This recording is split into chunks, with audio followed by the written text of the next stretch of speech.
Bapak Ibu yang dikasihi Tuhan, selamat malam. Salam sejahtera bagi kita semua. Kembali di malam hari ini kita akan membaca, mendengarkan renungan dari firman Tuhan. Sebelumnya mari kita berdoa. Allah Bapa yang bertahta di dalam kerajaan surga, kami sungguh mengucap syukur Tuhan untuk penyertaan Tuhan bagi kami pribadi lepas pribadi di sepanjang pagi, siang hingga malam hari ini. Dan malam hari ini kami kembali akan membaca dan mendengarkan renungan dari sebagian firman Tuhan. Biarlah kiranya kuasa Roh-Mu yang kudus yang menguasai hati dan pikiran kami, sehingga kami boleh mengerti akan maksud dari firman Tuhan. Terima kasih Tuhan, terpujilah nama-Mu. Di dalam nama Tuhan Yesus Kristus kami berdoa. Amin. Firman Tuhan yang akan menjadi renungan pada malam hari ini diambil dari Injil Yohanes pasal 8 ayat 21 sampai 38. Dengan tema yang menjadi renungan kita adalah Mesias yang memerdekakan. Demikian firman Tuhan. Yesus bukan dari dunia ini. Maka Yesus berkata pula kepada orang banyak, "Aku akan pergi dan kamu akan mencari aku, tapi kamu akan mati dalam dosamu. Ke tempat aku pergi tidak mungkin kamu datang." Maka kata orang-orang Yahudi itu, "Apakah ia mau bunuh diri?" Dan karena itu dikatakannya, "Ke tempat aku pergi tidak mungkin kamu datang." Lalu ia berkata kepada mereka, "Kamu berasal dari bawah, aku dari atas. Kamu dari dunia ini, aku bukan dari dunia ini. Karena itu tadi aku berkata kepadamu bahwa kamu akan mati dalam dosamu. Sebab jikalau kamu tidak percaya bahwa akulah dia, kamu akan mati di dalam dosamu." Maka kata mereka kepadanya, "Siapakah engkau?" Jawab Yesus kepada mereka, "Apakah gunanya lagi aku berbicara dengan kamu? Banyak yang harus kukatakan dan kuhakimi tentang kamu. Akan tetapi dia yang mengutus aku adalah benar. Dan apa yang kudengar daripadanya itu yang kukatakan kepada dunia." Mereka tidak mengerti bahwa ia berbicara kepada mereka tentang Bapa. Maka kata Yesus, "Apabila kamu telah meninggikan Anak Manusia, barulah kamu tahu bahwa akulah dia, dan bahwa aku tidak berbuat apa-apa dari diriku sendiri, tetapi aku berbicara tentang hal-hal sebagaimana diajarkan Bapa kepadaku. Dan ia yang telah mengutus aku, ia menyertai aku. Ia tidak membiarkan aku sendiri, sebab aku senantiasa berbuat apa yang berkenan kepadanya." Kebenaran yang memerdekakan. Setelah Yesus mengatakan semuanya itu, banyak orang percaya kepadanya. Maka katanya kepada orang-orang Yahudi yang percaya kepadanya, "Jikalau kamu tetap dalam firman-Ku, kamu benar-benar adalah murid-Ku, dan kamu akan mengetahui kebenaran. Dan kebenaran itu akan memerdekakan kamu." Jawab mereka, "Kami adalah keturunan Abraham, dan tidak pernah menjadi hamba siapapun. Bagaimana engkau dapat berkata kamu akan merdeka?" Kata Yesus kepada mereka, "Aku berkata kepadamu, sesungguhnya setiap orang berdosa adalah hamba dosa. Dan hamba tidak tetap tinggal dalam rumah, tetapi anak tetap tinggal dalam rumah. Jadi apabila anak itu memerdekakan kamu, kamu pun benar-benar merdeka." Keturunan Abraham yang tidak berasal dari Allah. Aku tahu bahwa kamu adalah keturunan Abraham, tetapi kamu berusaha untuk membunuh aku karena firman-Ku tidak beroleh tempat di dalam kamu. Apa yang kulihat pada Bapa itulah yang kukatakan, dan demikian juga kamu berbuat tentang apa yang kamu dengar dari Bapamu. Amin. Demikian firman Tuhan. Saudara-saudaraku terkasih, mari kita sejenak mencoba membayangkan kejadian-kejadian yang terjadi di dalam keseharian Tuhan Yesus seperti yang disampaikan pada Injil Yohanes pasalnya yang ke-8. Pagi-pagi benar, kegiatan Yesus sudah dimulai. Ia telah berada lagi di bait Allah. Banyak masyarakat Yahudi datang kepadanya. Yesus duduk dan mengajar mereka. Di setiap kesempatan, ahli-ahli Taurat dan orang-orang Farisi datang kepadanya dan selalu berusaha untuk mencobai dan menguji Yesus. Dimulai di saat orang-orang Farisi dan ahli-ahli Taurat membawa seorang perempuan yang berzina, di mana hukum Taurat mengatakan dia harus dilempari batu sampai mati. Tetapi Yesus menjawab, "Jikalau di antara kamu ada yang tidak berdosa, maka lemparilah dia." Alhasil jawaban Yesus itu membuat mereka tertegun dan meninggalkan Yesus. "Pergilah, janganlah engkau berbuat dosa lagi." Itulah perkataan Yesus kepada perempuan yang berbuat zina itu. Selanjutnya Yesus memulai pengajarannya. Yesus berkata, "Akulah terang dunia. Barang siapa mengikut aku, ia tidak akan berjalan dalam kegelapan dan mempunyai terang hidup." Pernyataan Yesus itu disanggah oleh ahli-ahli Taurat. "Kamu menyaksikan dirimu sendiri," jawab Yesus. "Walaupun aku bersaksi tentang diriku sendiri, namun kesaksianku adalah benar, sebab aku tahu dari mana aku berada. Jikalau sekiranya kamu mengenal aku, maka kamu juga mengenal Bapakku."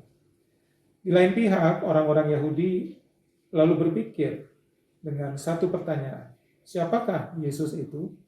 Dan inilah yang merupakan pertanyaan inti dari perikop yang menjadi renungan kita pada malam hari ini. Saudara-saudaraku terkasih, Yesus menyingkapkan dirinya di depan banyak orang.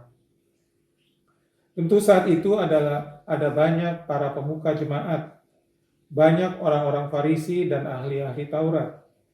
Dalam pikiran orang-orang Yahudi itu, Yesus hanyalah seorang tukang kayu yang dapat melakukan perbuatan mujizat. Yesus hanyalah seorang biasa. Dia bukan orang kaya. Dia juga tidak terlihat mempunyai kuasa. Bahkan dia seorang yang rendah hati dan membingungkan mereka. Dalam arti tertentu, yaitu membingungkan pikiran orang-orang Yahudi yang sombong dan angkuh itu. Yesus menyatakan dia dari atas dan bukan dari dunia. Yesus memberitahu semua orang yang ada di sana, terlebih lagi orang-orang Farisi dan para ahli Taurat, yang berjubah panjang dan pemimpin agama itu, dia berkata, "Kamu pikir kamu adalah orang-orang yang spiritual? Kamu bahkan bukan dari atas. Aku dari atas." Mereka benar-benar hampir tidak bisa percaya. Yesus adalah seorang anak tukang kayu. Yesus sangat biasa. Yesus bahkan lahir di sebuah rumah yang kecil di kandang domba. Bagaimana dia bisa dari surga? Bagaimana dia bisa menjadi putra Allah? Selanjutnya Yesus mengatakan demikian kepada mereka, bahwa suatu hari nanti dia akan ditinggikan. Dan ketika ia ditinggikan, saat itulah ia disalibkan. Dia rela mati untuk menebus dosa umat manusia, bangkit dari kematian dan naik ke surga, duduk di sebelah kanan Allah Bapa. Maka saat itu mereka akan menyadari dan percaya bahwa Yesus adalah anak Allah. Sedangkan yang tidak percaya seperti mereka, orang-orang Farisi dan ahli Taurat itu, justru akan mati karena dosa mereka. Saudara-saudaraku terkasih, setelah Yesus mengatakan hal itu semua, banyak orang yang semakin percaya kepadanya. Selanjutnya Yesus mengatakan kepada mereka yang percaya, bahwa jikalau kita tetap di dalam firman-Nya, maka kita adalah benar-benar murid-Nya. Dan kita semua akan mengetahui kebenaran, dan kebenaran itu akan memerdekakan kita. Pertanyaan Yesus itu membuat orang-orang Yahudi segera menyanggah. "Kami adalah keturunan Abraham dan tidak pernah menjadi hamba siapapun. Bagaimana engkau dapat berkata kami akan merdeka?" Lalu kata Yesus kepada mereka, "Aku berkata kepadamu, sesungguhnya setiap orang yang berbuat dosa adalah hamba dosa. Dan kalian semua selalu mempunyai pikiran yang jahat. Kalian ingin membunuh aku. Kalian mempunyai hati dan pikiran yang dikuasai dosa. Dan upah dosa adalah maut. Kamu bukan orang-orang yang merdeka." Saudara-saudaraku terkasih, Kemerdekaan yang dimaksud memiliki dimensi yang sangat luas. Apa makna kemerdekaan orang Kristiani yang paling mendasar? Kemerdekaan itu adalah kemerdekaan dari perbudakan dosa yang mengikat. Kemerdekaan itu telah dibayar mahal melalui korban Kristus. Hanya melalui pengorbanan Kristus di kayu saliblah manusia beroleh kemerdekaan asasi itu. Firman Tuhan berkata, "Jadi apabila anak itu memerdekakan kamu, kamu pun benar-benar merdeka." Yohanes 8 ayatnya ke-36. Namun untuk tetap memiliki kemerdekaan yang mendasar itu memang tidak gampang, tidak enak, dan serba terikat. Kenapa bisa begitu? Karena untuk tetap memiliki kemerdekaan yang mendasar itu, orang harus mengikat kemerdekaan pribadinya yang berbau dosa, agar tidak menguasai hati dan pikiran mereka. Dimerdekakan dari dosa, itulah yang membawa kita kepada anugerah keselamatan yang Allah janjikan bagi orang percaya. Saudara-saudaraku terkasih, berbahagialah kita yang percaya bahwa Dia, Yesus Kristus, Tuhan kita, akan memberi kita buah kemerdekaan dari dosa yang membawa kita kepada pengkudusan dan kehidupan yang kekal. Karena Dia sudah memerdekakan kita dari dosa dengan cuma-cuma. Berbahagialah kita yang tetap setia mempertahankan dan mengisi kemerdekaan dari dosa, yaitu dengan beribadah, taat dengan firman Tuhan, senantiasa berdoa, bersyukur, memuji dan memuliakan nama Tuhan, menyembah dan melayani Dia sesuai dengan firman Tuhan. Karena Dia sudah menyediakan bagi kita hidup yang baru, yang penuh dengan sukacita, dan menerima anugerah keselamatan yang Allah janjikan bagi orang yang percaya. Saudara-saudaraku terkasih, saya akan menutup renungan malam ini dengan mengutip nasihat Rasul Paulus yang penting untuk kita renungkan dan laksanakan. Tertulis dalam Galatia 5 ayatnya yang ke-13. Saudara-saudara, memang kamu telah dipanggil untuk merdeka, tetapi janganlah kamu mempergunakan kemerdekaan itu sebagai kesempatan untuk kehidupan dalam dosa. Melainkan layanilah seorang akan yang lain oleh kasih. Kiranya Tuhan memimpin perjalanan kehidupan kita, sehingga kita senantiasa hidup berkenan di hadapan Tuhan dan layak untuk memperoleh mahkota keselamatan yang dijanjikan. Amin. Tuhan Yesus memberkati. Mari kita berdoa. Terima kasih Tuhan untuk firman Tuhan yang boleh kami baca dan boleh kami renungkan pada malam hari ini. Terima kasih Tuhan, kami boleh mempunyai seorang juru selamat seperti Yesus yang rela mati di kayu salib guna menebus dosa umat manusia, dan yang percaya beroleh anugerah keselamatan seperti yang Allah Bapa janjikan.